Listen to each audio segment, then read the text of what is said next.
and this is Awake with Jake. And it's time for Joe Rozanski with the sports.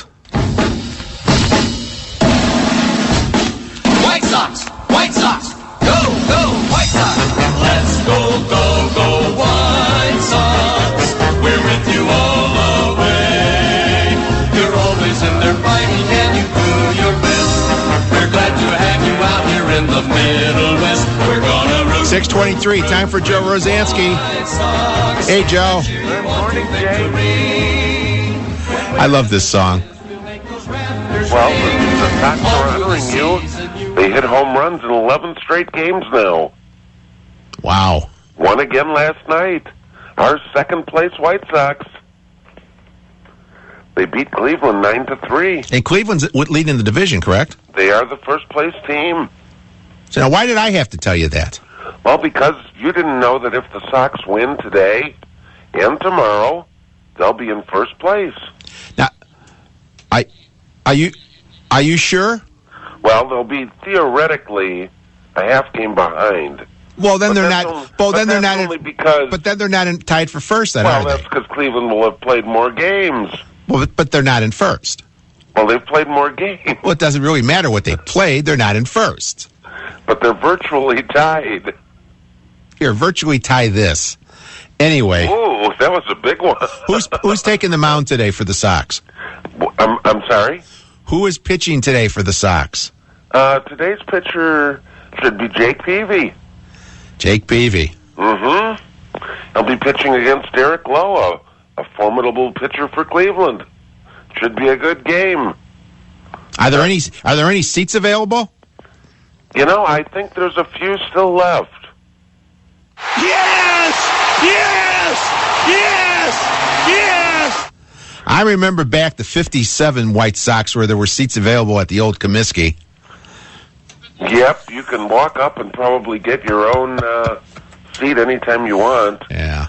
Well, actually today's going to be, the weather's not going to be bad today. It'll be a good day for baseball.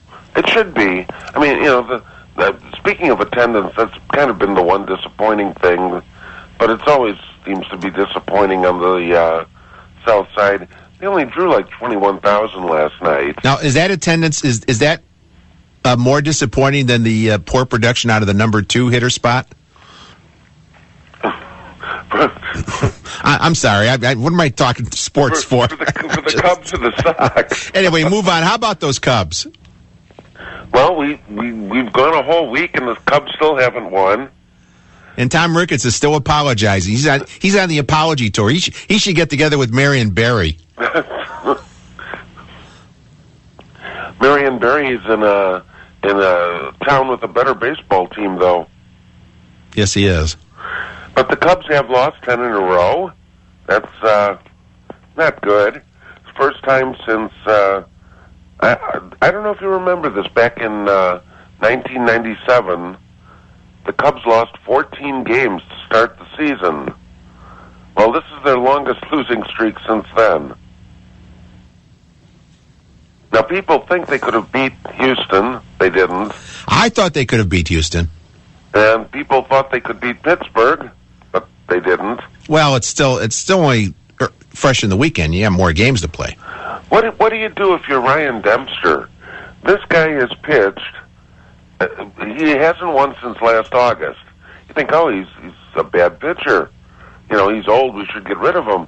But his earned run average is barely over 2, and the Cubs have scored all of 12 runs for him this year. So in 8 starts, he would have had to win 1-0 8 times to get 8 victories, which he probably deserved.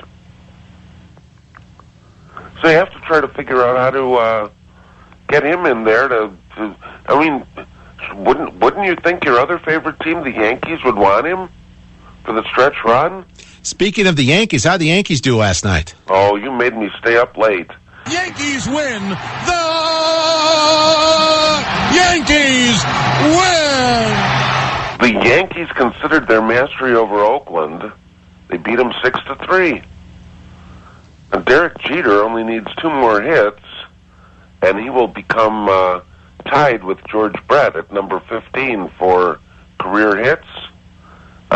Unfortunately, he went 0 for 5 with 3 strikeouts. But the Yankees won, and that's what's important. Yes, it is. When you're on a bandwagon, it's important that the team whose bandwagon you're on wins. You know, I thought with the warm temperature that's coming, we should cool things off. It'll be New Jersey and Los Angeles for the Stanley Cup. Ho hum.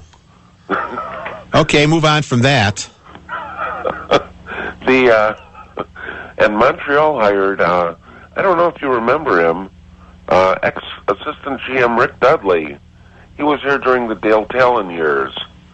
They're going to hire him in Montreal. You got to be kidding. In a similar capacity. You're This is what sports this weekend has come down to. Some guy who worked here as an assistant in the Talon years got a job somewhere. That's right. But what it's come down to is the Bikini Hockey League. You'll like this one. It's inline skating, not ice skating, but it's bikini hockey. You have to like it. There's going to be 2 teams. Now, of course, it's made for TV, so take that as you will. Where are the teams from? When's it going to be on?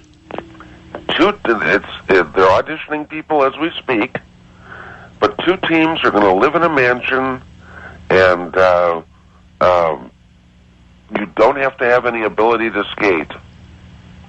Just the ability to wear a bikini. That's true. I don't know why you wasted your time with the Dudley story when you could have gotten to this one a lot quicker, because now we're out of time. No. Yes. You know, I have to mention, though, Michael Vick, he's announced his engagement to his fiancée, and so I wanted, the wedding's coming up June 30th. He's got a month.